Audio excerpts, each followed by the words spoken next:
بسم الله الرحمن الرحيم لا حول ولا قوة إلا بالله العلي العظيم الحمد لله رب العالمين وصلى الله على سيدنا محمد وآله الطيبين الطاهرين.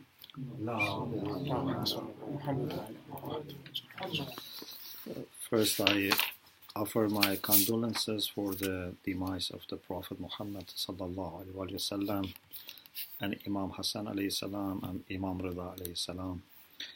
And I hope, inshallah, we would be able to follow their teachings and the examples that they have given us in their lives. What I'm going to share with you in this session is a very brief review of ethical relativism.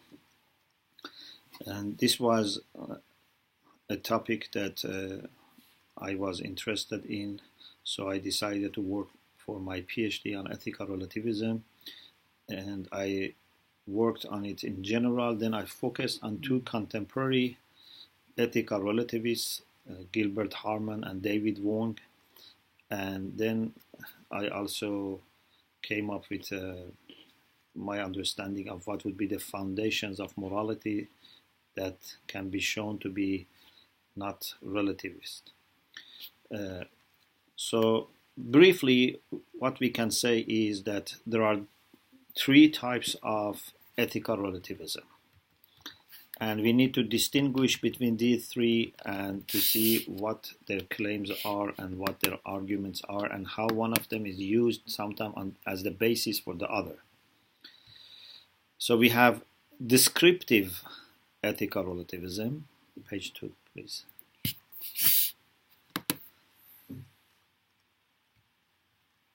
So descriptive ethical relativism, which is sometimes called also cultural relativism, is a kind of idea that, inshallah, in the next slides I will explain, which is only mentioning something as a matter of fact, as a kind of description. There is no judgment in it. It says moral values are fundamentally different from person to person or from culture to culture. Inshallah, we will talk about it. Just now, I want to familiarize you with the titles and the general types. The second type is meta-ethical relativism, and some call it epistemological relativism. And this has philosophical input. This says that there is no single true morality, or there is no morality which is most justified, and it's not just a kind of description. And then we have normative ethical relativism, which says we should not pass judgment on other people and we should not interfere in other people who function on another moral basis. So let's first look at descriptive ethical relativism. We don't have the slides. They didn't copy properly. Okay, so this one. Yeah. So, descriptive ethical relativism. This is the view that says moral codes from society to society or from individual to individual are substantially or fundamentally different. The term fundamentally or substantially is very important because they understand that sometimes things on the surface may differ. They don't want to say we have only superficial differences. They say we have sometimes totally, fundamentally different views in one society, and I will give you some examples. In some societies, something might be respectful, in another society might be disrespectful, totally different. I give you 3 examples, or maybe 4 examples. So 3 are here, I give you one more. One is about, for example, Eskimos. They say Eskimos have this practice that when someone becomes very old, like their old parents, they leave them outside so that they die. While we think that this is not good. And they say this shows totally different moral, views. They put them outside, in the cold and without food to die. Or, for example, they say that there is a tribe in one of the islands in, Pacific Ocean, that they believe it's morally wrong to help or cooperate. They think cooperation, helping, kindness is bad. And we think it is good. Another example is the famous example that Poyman mentions, and we know all, that about 100 years ago, people in southern states of the United States believed that slavery is good. There were some of them, even believers, and they argued from the Bible that slavery is good. And then they had even war between northern states and southern states about slavery. So you see there are fundamental differences.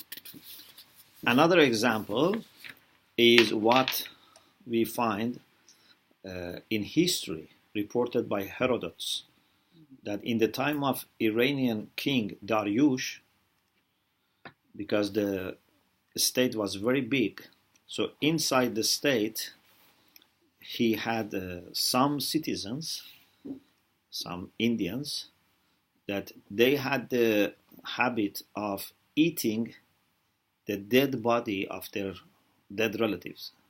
For example, their father died, they used to eat them.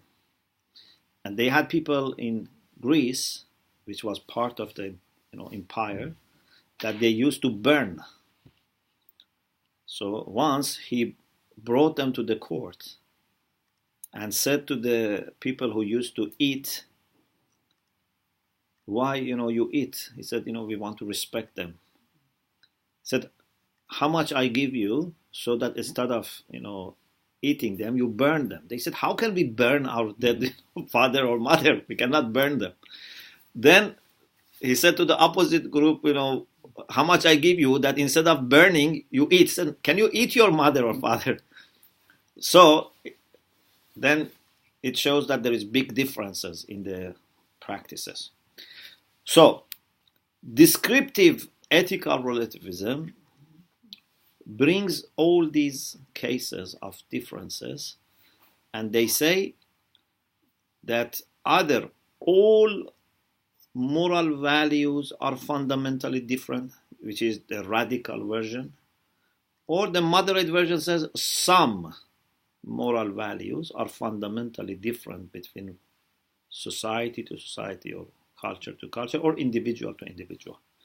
So there are two versions, a stronger version and moderate version.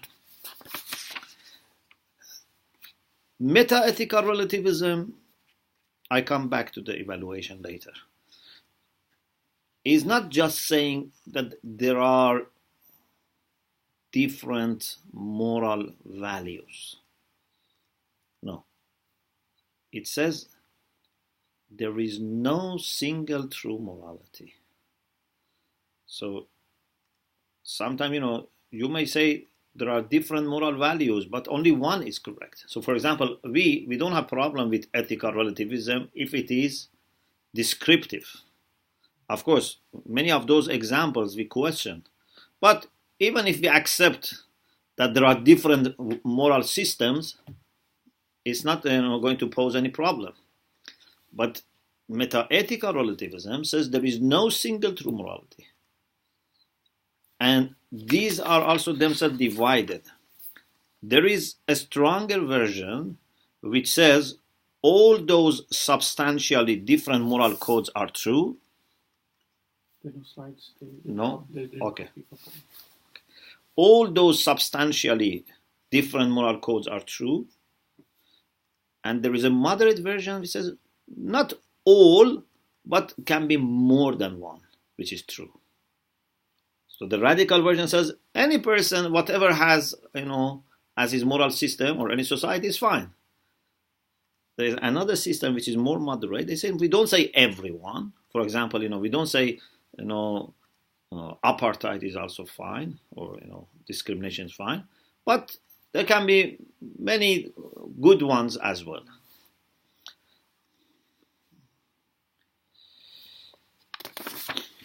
Then we have normative ethical relativism, and this is the type of relativism which gives you a prescription. It's normative, it's creating norm. So they say that it's morally wrong to pass judgments on others who have different moral system. For example, if in a society slavery is okay, and in your moral system slavery is not okay, you cannot condemn them. You cannot pass judgment on them. And also, you cannot interfere. You cannot do anything to stop them. This is normative ethical relativism. The history of the debate is as old as the history of ethics, as Professor Zaidi said. It goes back to the time of great, Greek philosophers, and right from there. So in my book, I have a section about history of ethical relativism. I started from pre-Socratic philosophers up to now. So this has been always discussed. But in the 18th and 19th century, there was a revival. There was a boost. Why? Because when there was colonialism and they went to different countries, they were faced with lots of cultural differences, and especially anthropologists, they were introducing these differences to the people. And these new ideas, new practices, new cultures somehow overwhelmed even ethicists. And there was a kind of shock. They were not able to digest this. So they became very relativist. Many of them, not all, but many. But little by little, they started reflecting on these differences and found that there are deeper unifying factors, and also nothing can be philosophically drawn out of empirical facts. Just if all people disagree doesn't mean that there is no one true morality. In other words, who said that for having single truth, everyone should agree? So that if people disagree, we say there is no single truth. Okay? But people were so much bombarded with data, empirical data about differences, that they thought there is no single true morality. But little by little, from 60s, 70s, you see now there is a revival in non-relativism.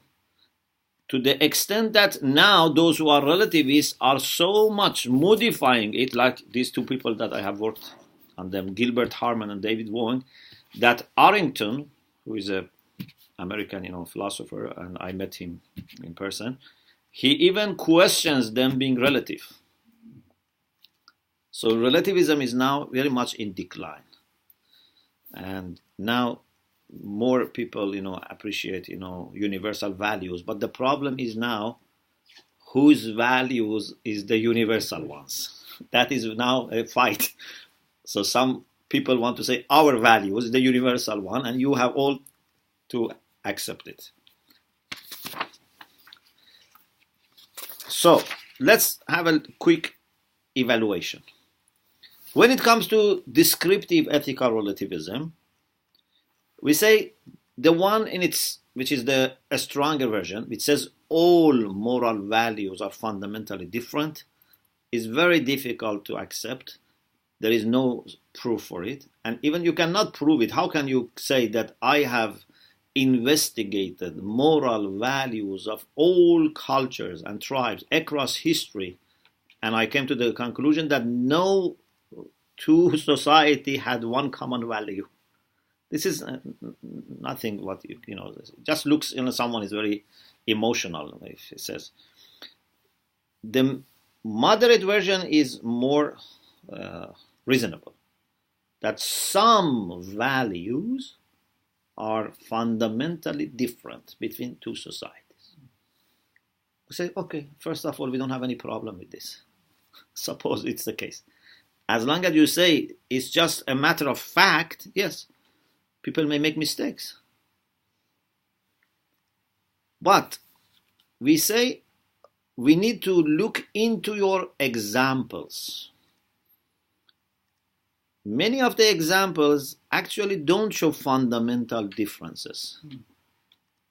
The practice is different, but morality is not. For example, those Eskimos that they leave their parents, old parents, outside, it's not that they don't have love for their parents. Actually, they have love and respect. But in that society, because there is shortage of food, and if you cannot produce, you cannot work, you feel bad because you feel you are burden on others. So it is actually the desire of those old people to die. I'm not saying this is a good practice. I'm not agreeing with this good practice. But the idea is not that they lack respect for parents. They do it with difficulty, but out of respect. Okay? Or for example, those people who think helping and cooperation is bad in that remote island, it's because they have very tough life. And they think by helping people, they become lazy. And therefore, it's better not to help people so that they can be strong. I am not saying this is a good practice, but I'm saying the morality there is not very much different. Or those people who, for example, eat the body of their mother who has died or father who has died. Their idea was that by eating them, we preserve them in us. We don't let them to be, spoiled. The body would not be spoiled. So out of love and respect, they ate so that it becomes part of them. But those who burned, they said, we cannot eat. It's not a food. We burn them so that it becomes, purified by fire and remains, always pure. It's not going to be spoiled or eaten by animals and this and that. So the practices are different because people have different worldviews, different, ideologies, different theology. But morality seems to be not that much different. And this is why, if they were telling them to do the opposite, they found it very disrespectful to their parents. So they wanted to be respectful, but they had different ways of showing. Modesty, for example. Some people think that, for example, maybe in some societies, modesty is good. In some society, modesty is not good. But it seems modesty is everywhere good. But how you define modesty is different. But I don't think you find any human being who says that modesty is a bad thing or chastity is a bad thing. Just the expectations and definitions are different. So when it comes to descriptive ethical relativism, first of all, we say we don't have any problem with that. It's not posing any threat on our moral system. But we say that some of the examples are not to be, accepted easily. You have to look into them deeper, and you will find that actually, when you go a little bit deeper, you find that there is common value. Some moral philosophers have also made a beautiful point that I very much liked it. They said actually there are values that we can rationally argue that are common. Not only you can go and check yourself, but actually rationally we can argue that they are common. For example, truthfulness. They say truthfulness is common. Why? Because truthfulness is the basis of language. Language can only work if we accept to use these words when we mean what they indicate. So if we were not accepting truthfulness as a value, whether we are truthful or not is another issue, but at least we accept it as a value, and this is why we created language. But if we didn't have such idea that we should say what we mean, then there was no point in creating language. Even if you were saying that I mean opposite to what I say, again, this is a kind of truthfulness. But if you say, when I say something, for example, when I say it's hot, it doesn't mean it is hot. It doesn't mean opposite also. It doesn't mean it's cold. It can be hot, it can be cold, it can be moderate. Then what's the point in having language? Even those who tell lies, they can tell lies because language is based on truth. And this is the way they can deceive you. But in a society that no one trusts anyone, even liars have problems. Liars can only benefit when truth is important. When truth becomes, missing, even liars cannot benefit. So, they say this is a common value. Or, they say no society could have survived if they had no love for their children as a value. Because human children, unlike animals, are very dependent. Yeah? Human children depend on their parents, and if parents have no love for their children so that they sacrifice their comfort, the human children could not have survived. So the fact that human generation has continued in all different parts of the world shows all of the parents have love for their children. And also the fact that children are loved by their parents shows that the children have respect for parents. If children had no respect for parents, parents would have then decided not to have children, as it's happening now. There is a direct relation. When respect of the children for parents goes down, then you would have love of the parents for children down, and then you will have less children, and then this can endanger humanity. People want to have dog instead of child. It's dangerous. So they say, we can say rationally there are values that have existed in all human beings, and this is why they have been able to use language, or they have been able to carry on by having children.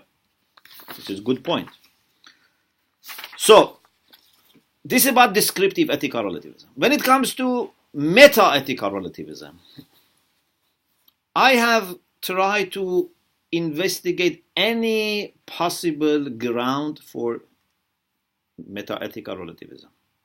And in my book, I have mentioned about 16 different arguments that can be used or are used, because I wanted not to leave anything that can be used.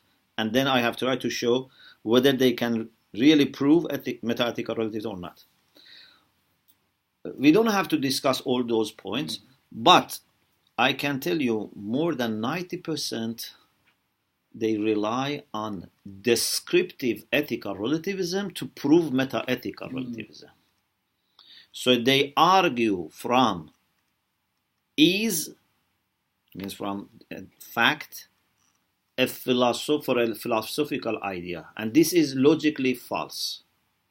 You cannot say because people disagree, therefore there is no single true morality. As I said, because we don't have such a thing that if there is one truth, everyone should accept.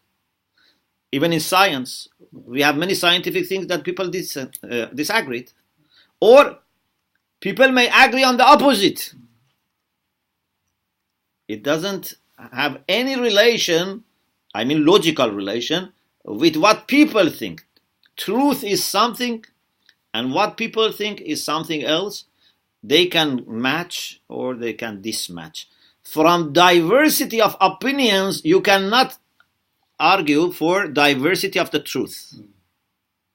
And the same, from diversity of truth, if there was diversity, you cannot say, opinions should be one or diverse. These are two different things. People may have different opinions of one thing. People may think different things are the same. Sometimes, for example, one illness, people may think these are different illnesses, or sometimes different illnesses people think is one illness, because people can make mistake. So there is no way logically to argue from those data that anthropologists, give us for saying that there is no single true morality, or there is no morality which is more justified. Then we come to normative ethical relativism. Bernard Williams, in his book, which was published on Ethics in 1972, he says this was very popular among some liberal colonialists who, especially mentioned some British officers who tried to be respectful to people. That, when they went to West Africa in particular, they saw different tribes, different cultures. So they said we should not interfere with what they do. We should, which in a sense was good, because some other colonialists used to impose their ideas on them. But from this, you cannot again bring out a, principle and say no one should judge about other people and no one should, interfere in what other people do. Tolerance is something else. A big mistake is that some people think to be tolerant, you have to be relativist. Mm-hmm. So in my book, I have long discussion about this. I say you can be a relativist and not tolerant.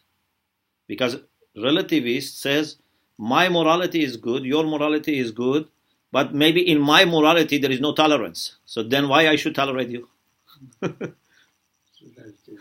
So to be relative doesn't guarantee that you are tolerant. On the other hand, someone might be not relativist. The reason I say non-relativist, because there is discussion what is opposite to relativism. Some say universal, some say absolutism. So there are many different things. So I say non-relativist. So the one who is non-relativist still can be tolerant as a practical.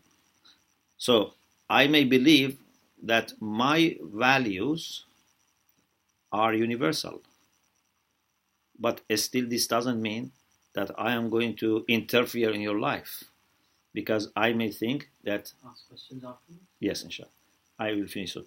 Because I may think that the harm caused by interference is more than the harm of not interfering. So you can have a person who is not relativist and very tolerant. You can have a person who is relativist and not tolerant. Also, we say to these people that why you are imposing this principle of tolerance on everyone. When you say, that everyone must be tolerant of all other values, especially as a kind of understanding of the truth. If you say that the truth is one, but because we may differ, we may disagree, there is no guarantee that I am right or you are right, therefore let's, respect each other, that's understandable. But if you say that there are more than one truth, then why you are imposing yours on the other people? And this is also something that I don't think anyone can accept today. For example, when it reaches something major. For example, if some people torture in their culture prisoners or, for example, criminals, can we say that we should not pass on any judgment? Or if some people are doing today, slavery or, human trafficking, these type of things, can we say we have to be tolerant? Or if there are murderers.